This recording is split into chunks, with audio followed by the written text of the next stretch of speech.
네, 압도적 뉴스 콘텐츠 3프로 뉴스룸의 권순우입니다. 안녕하십니까, 류종훈입니다. 예, 오늘도 이조 기자가 자리를 비웠습니다. 어제 얘기했나요? 어제 이야기 따로 안 했습니다. 네. 이조 기자가 왜 안 오는지는 네. 이조 기자한테 한 번만 물어보고. 그렇죠. 예, 네. 개인정보에 문제가 좀 있으니까 왜 까졌는지는 아주 좋은 소식으로 빠져 있어서 저희도 즐거운 마음으로 이조 기자의 빈자리를 잘 메워보도록 하겠습니다. 네. 예, 첫 번째 뉴스부터 전해주시죠. 네, 첫 번째 뉴스는 제가 준비했습니다. 어제 밤에 이제 속보가 나오고 나서 이제 아침에 좀 추가 취재를 했던 내용인데 어떤 거냐면 현대차 노사가 이제 오늘 어젯밤이죠. 그렇게 임금 협상. 이제 이번에는 임금 협상을 진행을 했는데 여기에 대해서 잠정 합의를 이뤄냈다라고 하는 내용입니다. 요즘에 파업 안 하네요. 벌써 지금 6년째 무분규.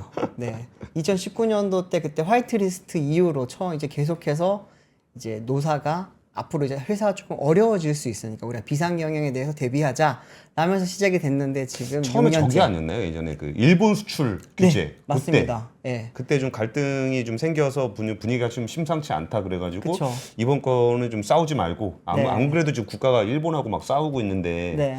그 싸우지 말고 좀 조용히 좀 하자. 그쵸. 뭐 그때 시작됐던 거죠. 네, 그게 2019년입니다. 그래서 이제 지금 6년 연속 무분규라고 이야기를 많이 지금 강조를 하고 있습니다. 현대차 쪽에서는. 그 이제 주요 내용 같은 거를 좀 보시면은 기본급이 이제 4.65% 인상이 됐고요. 이게 그 현금으로 따지면 11만 2천 원 올랐습니다. 그리고 성과급 같은 경우에는 작년 경영 성과에 대해서 이제 400% 그리고 1,000만 원을 주고 그리고 2년 연속 최대 경영 실적 달성 기념 별도 격려금으로 이제 기본급의 100% 플러스 280만 원을 지급을 하고요. 뭐 여러 이야기 있습니다. 네. 지금 그래서 이제 노조 쪽에서는 굉장히 지금 고무적인 상황인가 봐요. 그래서 그 속보라고 띄워준 게 있는데 하나 좀 띄워주시면 좋겠습니다. 이거 보시면은 이제 조합원 평균 연봉 인상 효과가 5,012만 원 정도를 지금 받게 됐다라고 하면서 밑에 지금 표를 조금 크게 보여주시면 좋을 것 같은데 매년 인상 효과를 쭉 정리를 해놓은 게 있습니다. 보시면은 이제 조금 좀 띄워주십시오. 좀 주민해 키워주십시오. 주십시오. 예. 네. 보시면 이제 2012년도 때만 하더라도 2,729만 원이었다가 한때 2020년 보시면 이게 978만 원까지 줄었습니다. 이때 당시에 이제 재계 쪽에서 나오는 이야기가 현대차가 연봉이 옛날보다 이제 많이 줄었다. 현대차의 위상이 옛날 못지 않다. 삼성전자, SK 하이닉스가 최고다 하던 시절이 졌대고요. 그러다가 이제 2022년도부터 갑자기 많이 올라가죠. 2,578 그리고 이제 작년에 4,008만 원 정도가 올랐고 올해는 이제 5,012만 원의 인상 효과가 있었다고 합니다. 그런데 이 부분은 이제 노조 쪽에서 이야기를 하는 부분이고 실질적으로 연봉이 얼마나 그럼 직접적으로 오르는 폭이 어느 정도냐라고 계산을 해보니까 약 한 11% 정도 오르는 셈이라고 합니다. 와. 이러면은 사실 제일 궁금한 건 그러면은 초봉은 얼마예요? 그러면 과장 한 얼마 정도 받아요? 이런 거 궁금하잖아요. 그거 안 그래도 저도 주변 취재원들하고 그런 얘기 오늘 좀 했었는데. 네, 제가 그거 정리해 왔습니다. 또 궁금하잖아요. 네, 요거 좀 띄워주시면 좋겠는데 사원 1년차 쉽게 말하면 이제 초봉이라고 할 수 있죠. 이게 그 현대차의 계약 연봉이 5,251만 원으로 전년 대비해서 3.4%가 올랐습니다. 예. 그리고 현대차는 연봉에서 차지하는 게 성과급이 차지하는 비중이 굉장히 높은데 올해 성과급이 28.6% 오르면서 그러면은 사원 1년차가 받는 총액이 얼마냐? 9,451만 원입니다. 와, 사원 1년 차면은 그냥 입사 첫 그렇죠. 이신 거잖아요. 입사하면 네. 9,451만 원이 초봉이라고요. 초봉이 9,451이라고 세긴 보시면 세네. 됩니다. 예. 그리고 이제 대리 1년차는 이제 1억 451만 원을 받게 되고 전년 대비 한 11.7% 오르게 됩니다. 근데 제가 가장 놀란 건 한 10년 정도 다니면 과장이 되거든요. 예. 과장 1년차가 받는 연봉이 1억 4,046만 원입니다. 이게 우리가 항상 만나는 현대차 취재원들이 저렇게 받고 있다는 거죠. 그렇죠. 이제 만나서 이렇게 우는 소리 했던 게 참 이제 와닿지가 않게 되는데 보시면 이제 이거 역시도 성과급만 한 5,200만 원 이번에 받게 되고요. 그러면서 이제 총 연봉이 전년 대비 한 10.7% 오르게 되는 셈이라고 합니다. 이거 보면 지금 뭐 코그니토님께서 지금 현대차 간무직 말씀하시는데 이게 뭐 간무직, 킹산직 이런 약간 뭐 말이 많죠. 그런데 실제로 지금 굉장히 많이 받는 게 확인이 되고 있고요. 현대차 같은 경우에는 이제 이렇게 되면은 사실 뭐 귀족 노조라든지 임금 파티라고 하는 또 그런 비판을 좀 많이 받다 보니까 요즘 그럼 우리도 같이 나누겠다, 사회랑 같이 나누겠다라고 하는 이야기를 많이 하면서 예. 이제 사회공헌 기금을 60억 원을 회사가 출연을 하고, 근데 올해 또 지급되는 성과금 중 직업 1인당 1만 원을 공제를 해서 회사가 이제 15억 원을 출연을 하는 노사 공동 특별 사회 공헌 기금도 이번에 조성을 하기로 했습니다. 또 이제 지금 이렇게 우리만 지금 많이 받는 게 아니라 우리는 그런 고용 창출도 많이 할게라고 하는 이야기를 하면서 이제 생산 현장 기술직이죠. 이게 지금 뭐 킹산직이라고 하는 그런 이야기가 나왔던 그건데, 내년에 300명을 원래 고용을 하기로 했습니다. 2025년에. 그런데 이제 올해 임금 협상에서 2025년에 500명을 추가적으로 또 고용을 하겠다. 고용도 늘리겠다. 그렇죠. 내년에 그러면은 800명을 고용을 하기로 한 거고, 또 2026년에는 300명의 기술직을 또 추가적으로 또 고용을 하겠다. 이런 이야기를 했습니다. 그런데 이제 좀 이번에 가장 좀 쟁점이 됐던 부분이 사실은 정년 연장이랑, 그렇죠. 그리고 이제 그 실질적으로 일을 하는 주 4일제, 주 4.5일제 이거의 도입에 대해서 이야기를 많이 했었는데, 사실 이 부분은 현대차 노조에서는 굉장히 강조를 했지만 이제 대부분은 올해는 임금 및 단체 협상이 아니라 임금 협상이기 때문에 조금 이 부분은 뭐 미뤄지지 않겠냐라고 이야기를 했는데 역시나 미뤄졌습니다.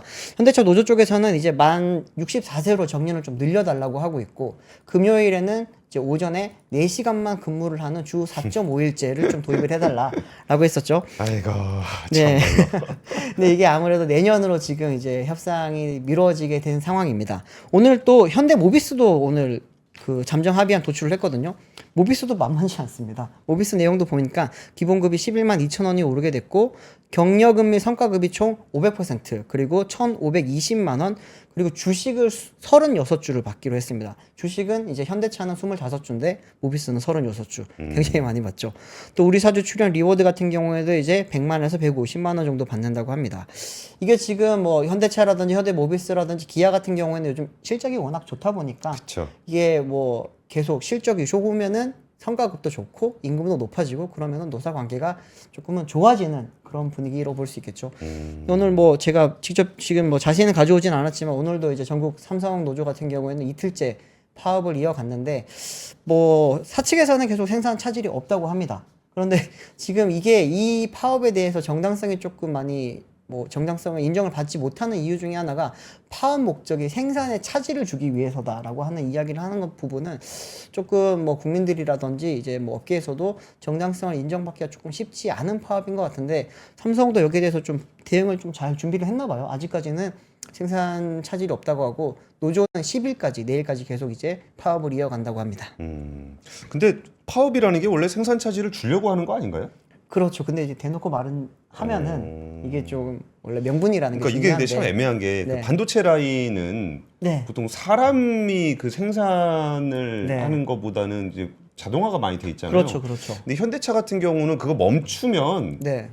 그냥 6개월, 그러니까 예를 들어 6시간 쉬었다. 네. 그럼 6시간 있다가 다시 일하면 되잖아요. 그렇죠. 볼트 한 발만 쪼아놨어. 그러면은 나중에 와서 다시 쪼이면 되는데. 그러니까 원래 예전에 할 때 네. 딱 해서 이제 우리 막 진검승부 막 한다고 딱 해놓고서 네. 대충 일 끝날 때, 그러니까 대충 합의되고 나면은 특근 돌려가지고 그쵸. 그동안 못 받았던 보상 다 받고 네. 그동안 못 만들었던 생산량 다 맞춰주고 네. 뭐 그러는 경우가 좀 많았던 것 같은데, 저는 삼성 노조는 그런 측면보다 삼성 노조의 이제 반도체 파트가 한 80% 이상 되거든요. 그쵸. 이번에 파업하고 있는 노조에. 네. 근데 거기가 작년에 성과급 없어지면서 대거 그렇죠. 이게 가입이 됐어요. 네. 근데 분명히 올해는 성과급이 많이 나올 거란 말이죠. 올해 나오겠죠. 메모리가 좋으니까. 그래서 그런 측면들도 그렇고, 근데 시청자 여러분들도 이제 현대차에 대한 게 안 좋은 그러니까 비판적인 목소리 많이 내주시는데 그렇죠. 부러워서 그러시죠? 저희도 부럽습니다. 저희도 부럽습니다, 진짜. 네. 근데 거기에 워낙 돈을 잘 벌었으니까. 근데 사실 이거를 이렇게 정말 냉정하게 네. 그러니까 부러운 거는 이제 부러운 거고, 그렇죠. 일단 돈 많이 벌어서 직원들 월급 많이 주고 배당도 많이 했습니다. 현대차 기아 합쳐가지고 작년에 현금 배당만 4조 4천억 원어치를 했거든요. 와. 주주들한테도 많이 주고. 네. 그럼 소비자 입장에서는 그럼 비싸게 산 거 아니냐? 그렇게 봤을 때도 네. 사실 우리나라보다 그 마진율로 따지면 네. 해외에서 훨씬 비싸게 팔았더라. 그렇죠. 그 유럽에서 진짜 비싸게 팝니다. 아이오닉 5N 같은 거 1억 줘야 돼요. 그러니까. 네. 그리고 사실 이렇게 비싸게 팔면서 소비자한테 팔 수 있다라는 건 우리가 이제 투자자 관점에서 생각을 해보면 네. 소비자 관점에서는 짜증 나는데 투자자 관점에서 보면은 네. 비싸게 책정할 수에서 팔 수 있다라는 거는 그만큼 브랜드라든지 그런 경쟁력이 있다라는 거거든요. 그렇죠. 네. 그래서 사실 현대차 입장에서는 좀 이렇게 우리 회사의 경쟁력은 좀 높아졌다라고 좀 긍정적으로 평가해 줄 수 있을 것 같고, 네. 그러니까 스트레스 테스트님이 이제 협력사도 좀 챙겨주세요 하는 부분들은 이제 협력사의 어떤 부분을 더 챙기라는 얘기이신지는 이제 구체적으로 뭐 따져봐야 되겠지만, 그렇죠. 당연히 좀 넉넉하게 해줘야죠. 마진 있으면 많이 넉넉하게 해줘야 되고, 네. 이거를 이제 공급망의 그 개념을 구매팀, 구매팀의 개념을 네. 진짜 구매팀 제일 그 적급, 제일 저급, 말단. 아니, 적급 적급? 구매가 네. 네. 그냥 팔 틀어서 효과 이게 단가 맞추는 거. 예, 그쵸. 그거는 진짜 옛날 그런 방식인 거고, 네. 정말 그 구매 루트를 안정적으로 끌고 갈 수 있는 거, 그거 하나. 그리고 협력업체들의 수준을 높이는 거. 그쵸. 그런 것들을 같이 챙기는 게 구매의 역할이거든요. 맞아요. 근데 그냥 가서 그 장부 갖고 오라 그래가지고 너 얼마 벌었으니까 얼마 줄여라.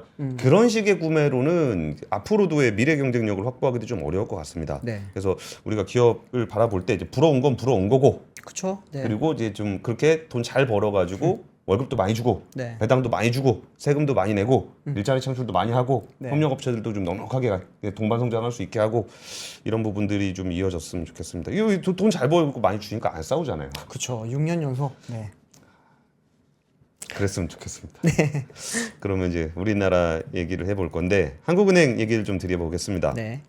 오늘 국회 기획재정위원회에서 그 한국은행 이창용 총재가 출석을 했습니다. 네. 근데 여기서 이제 그 어디야, 야당이죠, 야당에서 이제 더불어민주당에서 이제 안도걸 의원이 물어본 거예요. 이게 한국은행이 기준금리를 내려야 한다는 정부와 여당의 압박에 대한 의견을 물어봤습니다. 네. 그러면 보통 한국은행은 중앙은행은 좀 독립적으로 해야 된다라고 생각을 하잖아요. 그쵸. 그러면 야당에서 이렇게 정부가 압박하는 거 아닙니까?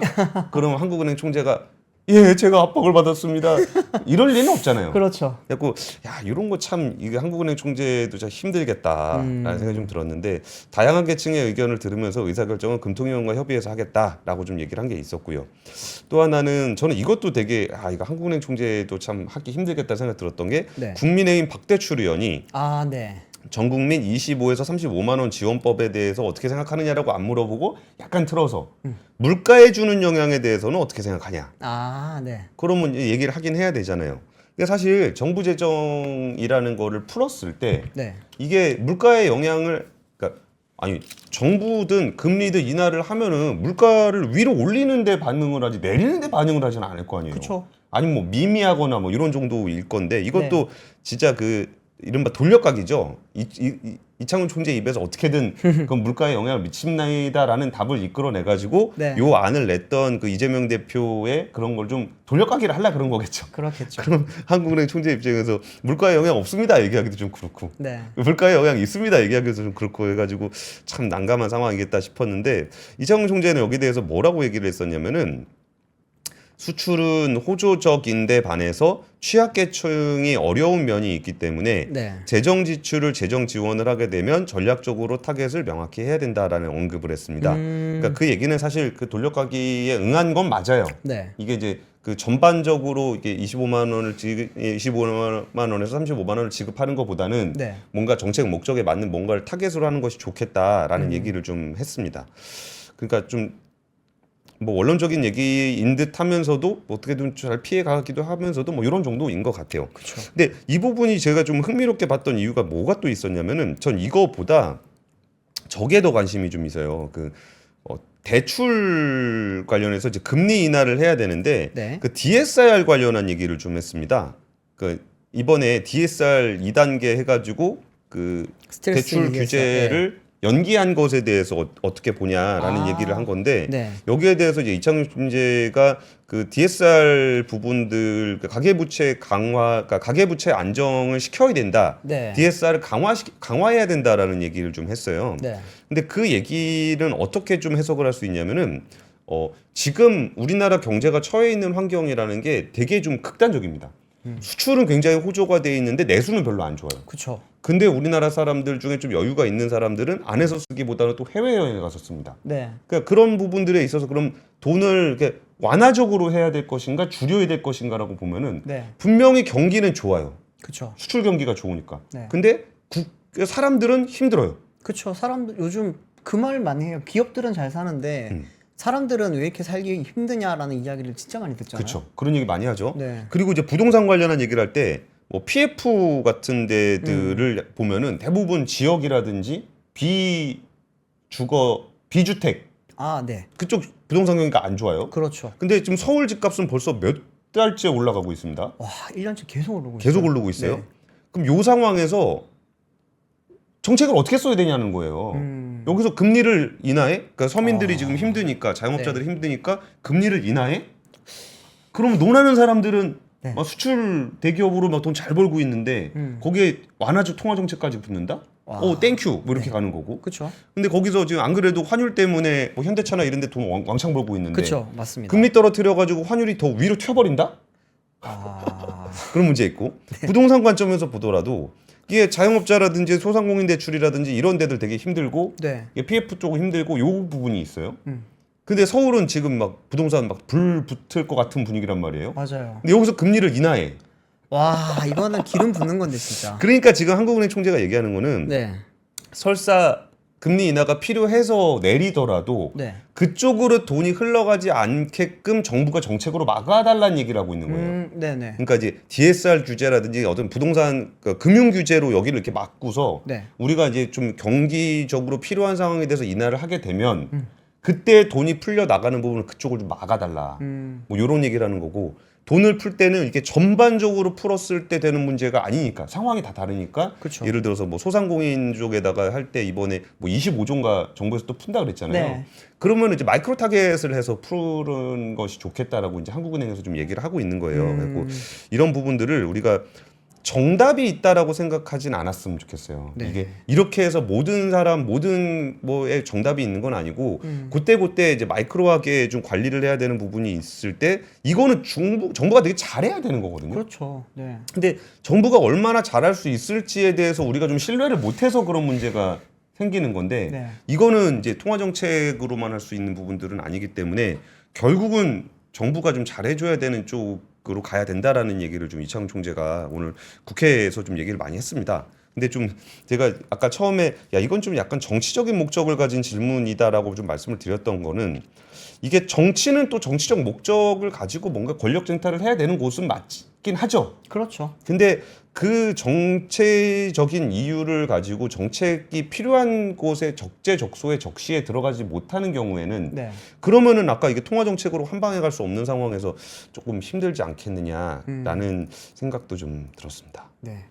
맞습니다. 통화 정책이 안 될 때는 다른 정책으로 그걸 또 보완을 해줘야 되는 게 사실 맞는 건데 정부 역할에 대해서 점점 좀 책임감이 커지는 상황인 것 같아요. 근데 정부는 점점 책임감이 없어지는 것 같은 느낌을 좀 받아가지고 번그레님이 네. 오늘 먹을 거 죄 비쌈 해주셨는데 오늘 뉴스로 준비해 오진 않았는데 할까 말까 했던 게 삼계탕 17,000원 17,000원. 간다고 했고 막 엄청 비싸다 그러는데 네. 전혀 비싸다는 실감이 안 났어요. 아, 아니 요새 콩국수 여의도 진주집 가면은 네, 콩국수 15,000원. 15,000원 받거든요. 15,000원이죠. 네. 근데 삼계탕이 17,000원? 오 해자인데? 제가 오늘 점심을 삼계탕 먹었거든요. 21,900원이더라고요. 좀 다르네. 여의도는 확실히 물가가 좀 비싼 것 그리고 같습니다. 삼겹살 1인분에 2만 원인데 맞아. 그게 삼계탕 한 그릇이 17,000원이다. 그러면은 약간 또 생각이 달라지는데? 삼겹살 1인분으로 한 명이 못 먹잖아요. 그렇죠. 그러니까 뭐 둘이 가면 3인분은 먹어야 되는데 네. 삼계탕 17,000원이면 해볼 만한 거 아닌가. 예, 다음 뉴스 전해주시죠. 네. 다음 뉴스는 약간 연결이 되는 이야기가 될 수도 있을 것 같은데요. 지금 서울 집값 계속 비싸다 이야기가 나오는데 서울에 비싸면 거래가 잘 안 이루어질 것 같잖아요. 그런데 6월 서울 아파트 거래가 5천 건을 넘었습니다. 이게 어느 정도냐면은 41개월 만에 최대 규모치라고 하고요. 지금 특히나 이제 고가 아파트일수록 점점 더 잘 팔리고 있다라는 되게 아이러니한 지금 상황이 나오고 있는 건데 한번 좀 표를 같이 띄워주시면 이걸 보면서 말씀을 좀 드릴게요. 일단 오늘 나왔던 거는 국토교통부 실거래가 시스템이랑 서울 부동산 정보광장에서 나온 이제 자료입니다. 서울 아파트 거래 신고 건수가 이제 오늘 5,188건을 기록을 하면서 이제 6월 계약분 신고 기한이 아직까지 좀 남아있는 상황인데도 벌써 5,000건을 넘은 상황입니다. 계약일 기준으로 월간 거래량이 5,000건을 돌파한 거는 이제 2021년 5월 이후 3년 1개월 만에 처음이고 또 2021년 1월 이후 3년 5개월 만에 최대 규모라고 합니다. 지금 제가 보면은 밑에 그래프에 빨간색으로 지금 되어 있는 부분 보이시죠? 빨간색 그래프 줄이 이제 매매 거래량입니다. 보면은 이제 최근에 있었던 2022년도부터 제가 한번 가져와 봤는데 가장 높습니다. 지금 거래 건수가 5,188건입니다. 그리고 이제 위에 그 그래프를 보시면은 이거는 거래 금액입니다. 거래 금액 같은 경우에는 역대 최고치는 아닌데 그래도 역대 거의 최고 수준입니다. 지금 보시면은 이제 아파트 값도 비싸지고 있고 거래량도 늘고 있는 굉장히 좀 아이러니한 상황이라고 볼 수 있습니다.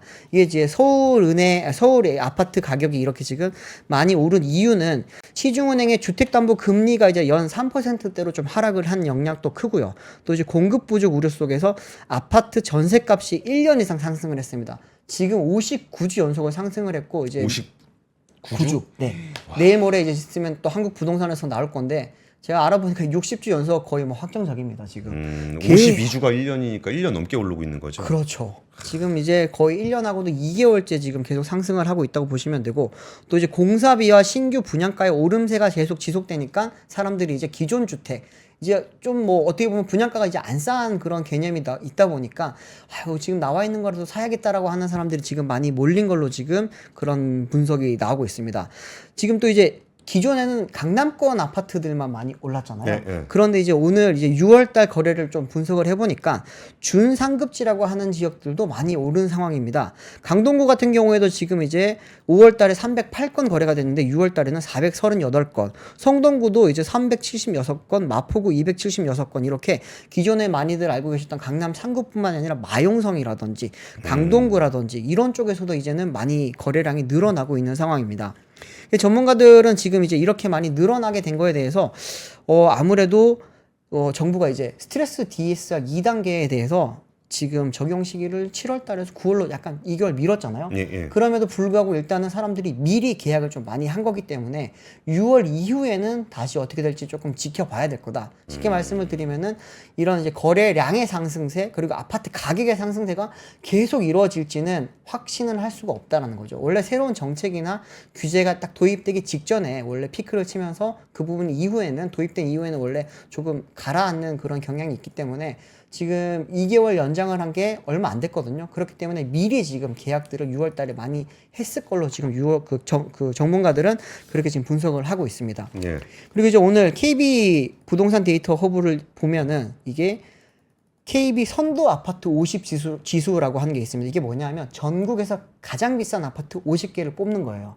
이 아파트들의 상승률이 서울 전체 아파트 가격 상승률보다 5배가 높았다고 합니다. 5배? 네, 상승률이에요. 뭐냐면 서울 아파트 가격 상승률은 지금 0.12%를 기록을 했습니다. 6월 달에. 그런데 이제 선도 아파트 같은 경우에는 0.63%가 올랐습니다. 그러니까 5배 더 넘게 오른 거죠. 상승률 자체가요. 그러다 보니까 지금 이제 이 말 자체는 뭐냐 하면 잘 팔리는 아파트들 대부분은 비싼 아파트였다라고 좀 보시면 되고 이 아파트들의 상승률이 계속 높아지고 있다라고 보시면 될 것 같습니다. 좀 부동산 뉴스가 요즘 보면은 오른다라는 이야기밖에 없어가지고 조금 저도 전달해 드릴 때마다 조금 기분이 아닙니다. 아주 묘합니다. 지방으로 사실은. 가면 내린다만 있습니다. 네. 그렇습니다. 대구는 지금 아주 미분양 그러니까 무덤입니다, 우리가 지금. 체감하기 참 어려워요. 지금 주식도 지금 2,800선 넘었죠. 그렇죠. 주식 미국도 사상 최고치 계속 네. 경신하고 있죠. 부동산 값 지금 52주 넘게 네. 1년 넘게 오르고 있죠.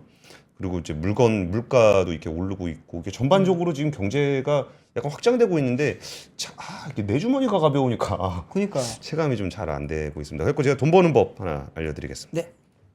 아니구나. 내가 볼 수 있는 건 아니구나. 아, 우리나라 기업들의 고질적인 문제인데 여전히 개선이 안 되고 있습니다. 효성그룹의 조현상 부회장이 회사가 가져야 될 개혁 기회를 가져갔다. 경제개혁연대가 공정위에 그 조사를 요청을 했습니다. 네. 이 내용이 뭐냐면은 그 더클래스 효성이라는 회사가 있어요. 네. 그 여기가 그 조 부회장의 가족이 지난 22년에 2차 전지 소재 기업 우전 GNF를 인수한 경위를 조사해 달라라고 좀 얘기를 하고 있습니다. 이게 어떻게 되는 거예요? 더클래스 효성은 뭐 하는 회사냐면 이름만 보더라도 멋있잖아요. 더클래스. 더클래스. 예. 네. 수입차. 네. 수입차를 이제 수입해서 파는 그런 회사입니다. 벤츠죠. 네. 벤츠를 파는 회사죠. 네. 근데 우전 GNF는 어떤 일을 하는 회사냐면은 황산니켈을 생산하는 업체입니다. 그러니까 황산니켈이라 그러면 이제 니켈이 네. 이제 황이랑 붙여놓는 있는 형태예요. 네. 나중에 황 띄어내면 이제 니켈이 되는 건데, 그러니까 2차 전지 소재 회사입니다. 그러니까 요게 조금 회사가 2차 전지 2022년이니까 네. 그때 한참 2차 전지 잘 될 때였었거든요.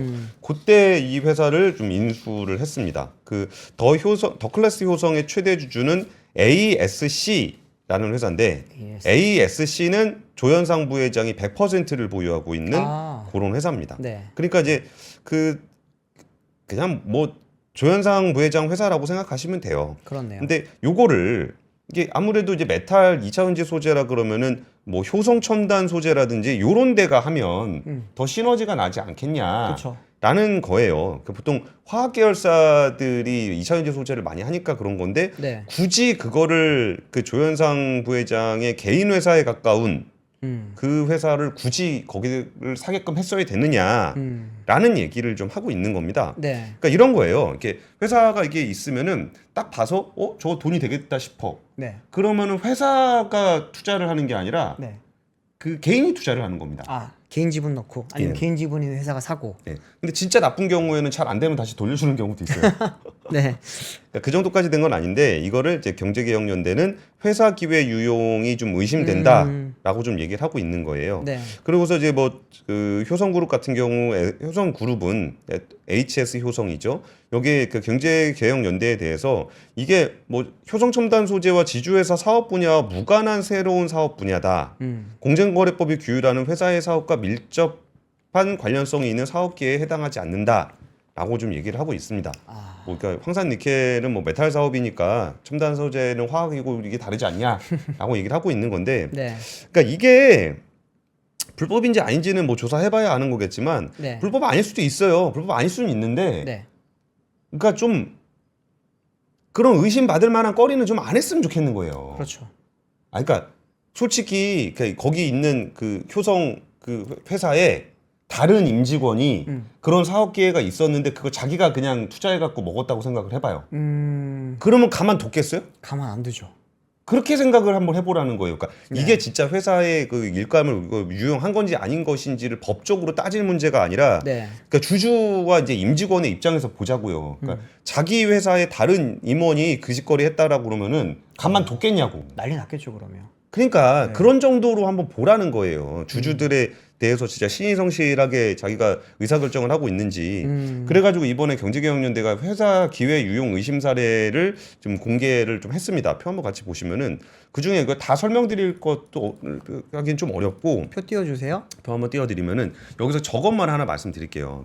그 조현민 첫 번째가 이제 한진의 현민, 네. 수혜자, 그리고 휴데이터스 이렇게 돼 있으면 워낙 유명한 분이잖아요. 피해 회사가 한진인데, 네. 이게 뭐냐면은 휴데이터스라고 그 한진과 광주 지역의 콘텐츠 솔루션 기업 UOK가 합작해서 만든 회사입니다. 그러니까 이게 뭐 하는 거냐면은 800여 개의 택배 물류 인프라를 활용해서 거리뷰를 수집 제작하고, 네. 요거를 활용해서 데이터를 팔아서 B2G 쪽에 진입하는 것을 목표로 하고 있습니다.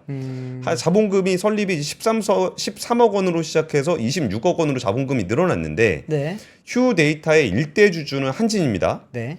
그리고 2대 주주는 파트너사인 UOK예요. 네. 그러니까 이제 한진하고 UOK가 합작해서 만든 회사죠. 네. 근데 여기에 자녀 지분 11%를 조현민 사장이 가지고 있는 거예요. 그리고서 이거를 증자를 하게 되면 주주들이 계속 참여를 해야 되잖아요. 그렇죠. 근데 어느 정도 증자를 하다가 나중에는 한진에서 그냥 대여금으로 대여를 해줬습니다. 그러니까 증자를 하게 되면은 조현민 사장도 돈을 내야 될 거 아니에요. 그렇죠. 그렇게 안 하고 네. 한진이 그냥 거기다가 돈을 준 거예요. 대여를 해준 거예요. 그러니까 네. 이런 부분들이, 야, 이거 출자금을 만약에 증자를 했을 때 참여 안 하면 지분율이 떨어지잖아요. 그렇죠. 그러니까 야, 돈 내기 싫었나 보다 이렇게 보는 거죠.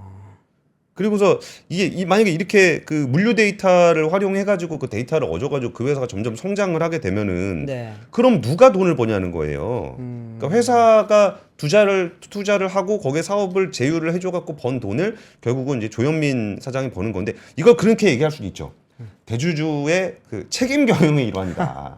아 책임명령 필살기가 나오네. 나도 개인 돈 태워가지고 하는 거니까 네. 열심히 살려보겠다고 한 거다라고 할 수는 하는 건데, 네. 그러니까 이렇게 의심받는 사례가 되면은 그냥 안 하는 게 낫다는 거예요. 그런 책임 경영은 안 하셔도 돼요. 그렇죠. 그렇게까지 책임질 필요 없습니다. 네, 그렇게까지 개인 책임 지실 필요가 없어요. 네. 그러니까 이런 부분들을 언제까지 지켜봐야 될 것인가. 그러니까요. 그런 거 보면은 오늘 그 플랭클린 템플턴 굉장히 큰 뭐죠? 자산운용사. 네. 거기가 우리나라 밸류업에 대해서 좀 평가를 했어요. 아 네네. 거기서 평가를 하면서 했던 얘기가 그러니까 코리아 디스카운트의 대처학이라는 제목의 보고서를 오늘 발표를 했는데 네. 뭐 플랭클린 템플턴은 75년 이상 된 굉장히 큰 운용사입니다. 1조 6천억 달러 운용하는 회사인데 네. 긍정적으로 평가를 했어요. 네. 그러니까 신흥국 기업들 중에 가장 낮은 밸류에이션으로 거래되고 있다. 업사이드가 많이 있다라고 얘기를 하면서 네. 이게 이제 취약한 거버넌스와 소액 주주 권리에 대해서 무관심에서 비롯됐다라고 얘기하면서 뭔 얘기를 했냐면은 그 최펄 그러니까 가족 순환 출자와 가족 지배를 특징으로 하는 최펄 구조도 네. CHABOL 영어로 재벌 재벌. 아 재벌이라는 단어가 영어에는 없나 보네요. 설명이 안 돼요. 아. 그냥 이거는 그냥 한국에 있는 이상한 제도라 네네. 그냥 제도도 아니지 이상한 관행이라 그냥 재벌 그 최벌 되는. 최펄 네. 구조도 밸류에이션에 부담을 주는 요인이다. 오너에 종속된 경영진의 경영 불확실성으로 투자자들은 기업의 공정 가치에 할인에 적용할 수밖에 없다라는 얘기를 좀 하고 있습니다. 네. 그래서 이런 부분들과 그리고 이제 세제에 대한 부분, 세제 개혁이 좀 부족한 부분들이 디스카운트 요인으로 되고 있다. 네네. 그래서 이런 것들이 밸류업 정책은 올바른 방향으로 가는 첫걸음이 될 것이라고 보지만 네. 이게 구체적인 성과로 나타나려면 시간이 좀 걸릴 것이다라고 좀 의견을 냈습니다. 네. 지금 댓글에서 땅콩 말씀하셨는데 땅콩 아니에요. 땅콩은 조현아고요. 첫째, 네. 여기는 지금 물컵 던졌던 그 이제 조현민. 조현민입니다. 네. 네. 셋째, 네. 그렇죠. 두 분 다 키가 엄청 큽니다. 네, 그리고 이제 어르신 이렇게 차에 붙여가지고 끌고 다녔던 사람은 둘째, 원태? 네, 조원태 회장. 네, 조원태 회장이죠. 네. 다음 뉴스는 요즘 계속 이제 슬슬 그 검사가 아니죠. 지금 이제 조사 결과가 이제 좀 조만간 나올 것 같은 사건인데 이제 얼마 전에 역삼역이 아니면 죄송합니다. 시청역 앞에서 역주행이 있었던 그 사고에 대해서 이제 관련해서 지금 국가수에서 EDR 데이터라든지 여러 가지 지금 분석을 하고 있는 와중에 블랙박스 이야기가 좀 많이 나오고 있지 않습니까? 그러면서 지금 다시 나오는 이야기가 뭐냐면 페달 블랙박스 설치가 필요할 것 같다라고 하는 그런 이야기가 국회라든지 여러 곳에서 나오고 있었습니다. 그런 와중에 이제 오늘 정부가 이제 차량 급발진이나 페달 오조작에 대해서 이제 완벽하게 좀 분명하게 가리기 위해서 CCBB를 가리기 위해서 그러면은 페달 블랙박스를 한번 완성차 업체 차원에서 장착을 해서 출고를 하는 건 어떻겠냐라고 하는 공고안을 오늘 이제 발표를 했습니다. 그 나라에서 돈 내주는 건가요? 나라에서 돈 아직까지 따로 내주지는 않습니다. 이게 의무화는 아니고요. 권고안입니다. 사실 이 부분 같은 경우는 작년 10월 달에 한번 공고를 한 적이 있었어요. 그때 이제 도연이법이라든지 여러 가지 급발진 의혹 사고가 계속 많이 나오다 보니까 거기에 대해서 이제 그러면은 사람들이 페달을 밟았는지 안 밟았는지에 대해서 그 부분을 찍은 영상이 있으면 명확하지 않겠냐라고 하는 그런 이제 의견들이 많이 나왔고 이제 국회 쪽에서도 그러면 이걸 한번 추진을 해봅시다라고 하면서 그때 당시 이제 국민의힘의 이현승 의원이 이제 지금 자동차 제작 판매자가 의무적으로 신차에 페달 블랙박스를 설치하는 그런 이제 의무화하는 방안을 한번 개정안을 발표를 하긴 했습니다. 근데 이걸 만약에 어기게 되면 3년 이하 징역 또는 3천만 원 이하 벌금에 처하도록 하는 개정안이긴 한데 이거는 아직까지 국회 통과를 못했고요. 그리고 이제 오늘 이야기를 한 국토부에서도 의무화가 아니라 한번 완성차 업체 쪽에서 설치를 해보십시오라고 하는 권고안입니다. 근데 이제 완성차 업체 쪽에서는 지금 이게 뭐 EDR 자체만으로도 사고 원인을 좀 분석할 수 있고 또 만약에 페달 블랙박스 설치하게 되면은 EDR이 뭐죠? EDR이 이제 사고 기록 장치입니다.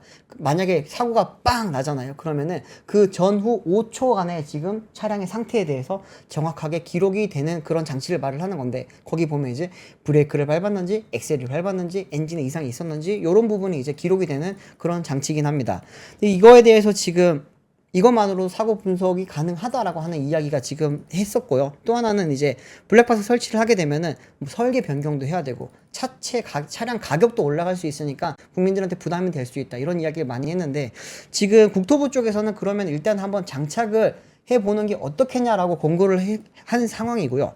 이러면서 이제 지금 뭐죠? 그 애프터마켓이죠. 이제 그 시장에서는 지금 페달 블랙박스가 약간 뭐 공급난이 있다라고 하는 이야기도 좀 나오고 있습니다.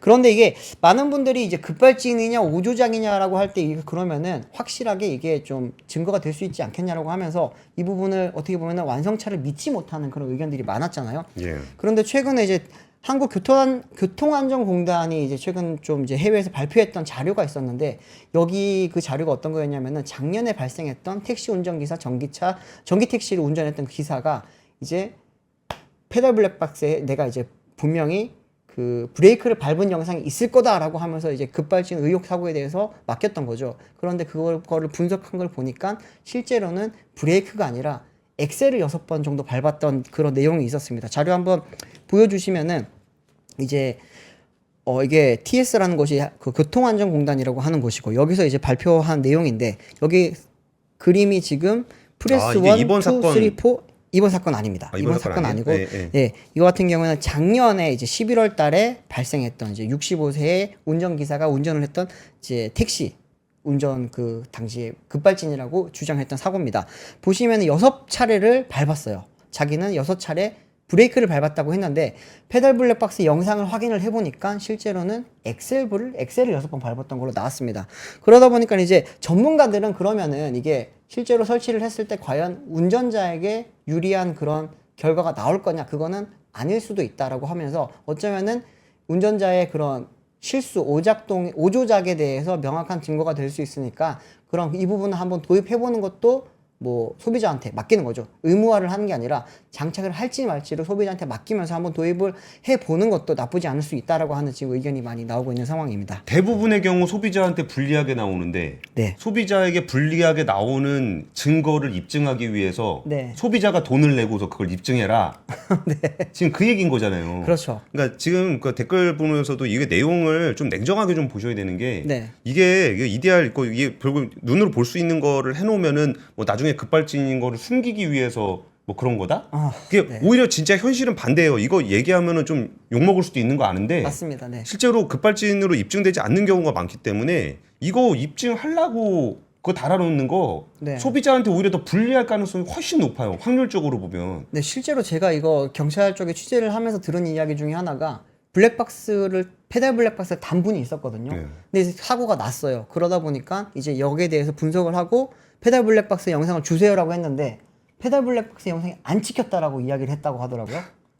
그러다 보니까 이거는 지금 뭐 명확한 증거 자료가 없어서 당시에 경찰 입장에서도 말은 못 하는데, 그러면 이게 실제로 운전자한테 불리한 영상이 찍혔을 때는 그때는 그들이 어떻게 대처를 하겠느냐라고 하는 이야기를 많이 했었죠. 그래서 그거는 좀 괜찮은 것 같아요. 저도 뭐 보다가 네.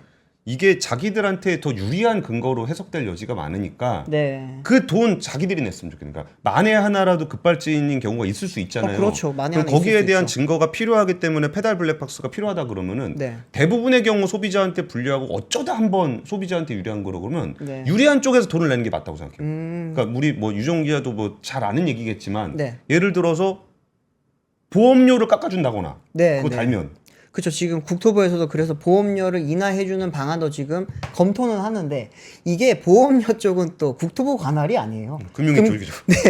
그쪽에서 또 관할을 해야 되기 때문에 이건 또 이제 부처 간 또 업무에 또 이렇게 좀 이야기가 나눠져야 되는 부분이다 보니까 국토부 마음대로 못 합니다. 근데 국토부는 일단 그 부분도 한번 권고를 이제 검토를 해보는 방안까지 포함을 해서 권고안을 냈던 거고요.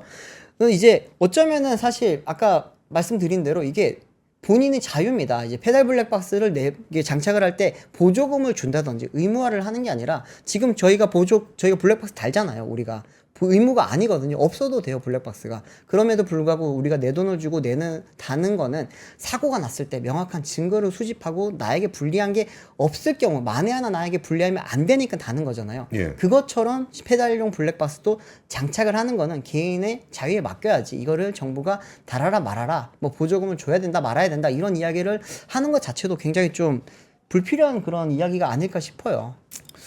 그렇습니다. 네. 이게 페달 블랙박스는 뭐 그 진짜 너무 감정적으로만 볼 문제는 아니에요. 이러다가 네.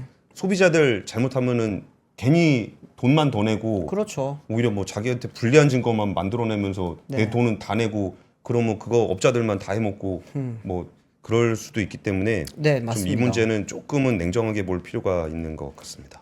네, 오늘 박근영 부장님이 조금 늦으시나 보네요. 그래서 조금 뉴스를 길게 가져가겠습니다. 앞으로 상장회사 임원과 주요 주주들이 즉 내부자가 주식회사의 주식을 대규모로 거래할 경우에는 30일 전에 매매 계획을 공시해야 합니다. 네. 굉장히 오랫동안 했던 얘기인데 드디어입니다. 진짜. 오는 24일부터 시행이 됩니다. 이 얘기는 뭐냐면은 대주주가 주식 팔려고 그러면은 미리 공시하라는 얘기예요. 네. 저는 이거 굉장히 필요하다고 봅니다. 권 기자님 많이 좀 강조를 하셨던 부분이죠. 그러니까 일론 머스크 맨날 얘기했잖아요. 나 주식 팔 거야. 네네. 그 얘기하면서 팔았잖아요. 그렇죠. 이게 왜 그러냐면 두 가지 이유가 있는데 하나는 대주주는 내부자 정보를 가지고 있을 가능성이 굉장히 높습니다. 그렇죠. 그렇기 때문에 대주주의 매도는 뭔가 시장의 시그널이 되는데 우리는 저희 사람이 왜 팔았는지 모르잖아요. 그렇죠. 그러니까 그 정도의 좀 불이익 내가 네. 판다 그래서 주가 떨어지면 어떡하냐. 그럼 그 정도 불이익은 좀 감수를 하셔야 될 것 같고 네. 이게 발행 주식의 1% 이상 또는 50억 원 이상 거래거든요. 그러니까 작은 규모는 어지간하면 걸리지도 않아요. 네. 그러니까 그렇게 큰 규모로 팔아야 되는 경우에는 미리 좀 내가 왜 판다라는 얘기하는 것도 좀 필요한 거고요. 여기서 또 하나는 그 파는 사람 자신을 보호하고 싶어서도 라도 해야 됩니다. 네. 그러니까 내가 이거 내부자 정보 해가지고 돈 불공정 거래하려고 파는 거 아니에요. 라는 거를 어떻게 입증할 수 있겠어요? 그러니까 이미 팔아놓고서 근데 나중에 악재가 나왔어. 네. 그러면 그거를 너 알고 파는 거 아니야라고 했을 때 몰랐는데요? 이거 안 먹힌다는 거죠. 그렇죠. 그러니까 이게 원래 미국에서는 그 사전 공시, 그러니까 미리 내가 판다라는 거를 미리 얘기했던 거 이유는 그 사람이 원래 자율적으로 했었습니다. 네. 왜냐하면 팔고 나면 무조건 조사받아야 되거든요. 네네. 그러니까 나 진짜 미공개 정보 이용하려고 파는 거 아니에요라고 해서 먼저 보내는 겁니다. 그렇게 했던 건데 우리나라는 이제 의무 공시가 돼 있고요. 그래서 그 뭐 30일 뒤까지, 그러니까 30일 기준 한번 같이 보시면은 기준일월을 보시면은 표 좀 띄워 주십시오. 표를 보시면은 내가 팔 날 디데이 중간에 보면 디데이가 있죠. D 써 있는 날 전에 30일 전에 보고를 해야 되고 네. 그리고서 플러스 30일 이후까지 이거를 이제 거래를 하면 됩니다. 네. 그래서 이 실제 거래일하고 플러스 5일 내에는 당연히 소유 상환 보고를 좀 해야 되는 그런 거고요. 네. 그리고 뭐 피치 못할 사정들이 있을 경우에는 거래 계획을 처리할 수 있습니다. 근데 주가 빠져서 안 할래요. 요런 거는 안 되고요. 네. 보고자의 사망, 파산, 시장 변동성 확대에 따른 과도한 손실. 그러니까 정말 우리가 예상하지 못했던 시장에 어떤 급변 사태가 나타날 수 있잖아요. 네. 그런 경우에 한해서 그렇게 될 수도 있고요. 네. 거래 상대방의 귀책 사유로 매매가 이행될 수 없는 경우, 뭐 블록 딜을 하려고 했고 얘기 다 해놨는데 네. 갑자기 안 한다. 뭐 이런 경우로 이제 규정을 좀 해놨습니다. 그래서 이 부분들은 우리나라 그 미공개 정보 이용에 대한 신뢰가 굉장히 낮은 시장이잖아요. 그렇죠. 그래서 이런 부분들을 좀 개인 투자자들을 보호하는 측면에서도 좀 필요한 정책이 아닐까 싶습니다. 네. 제가 광고 아니 홍보 하나 할까요? 네, 네. 급발진 관련된 말씀은 제가 이렇게 계속 뉴스를 좀 많이 전달을 해드렸었는데 거기에 대해서 조금 압축을 해서 정리한 내용이 오늘 이제 압권 채널을 통해서 올라갈 예정이니까 좀 많이 좀 시청해 주십시오.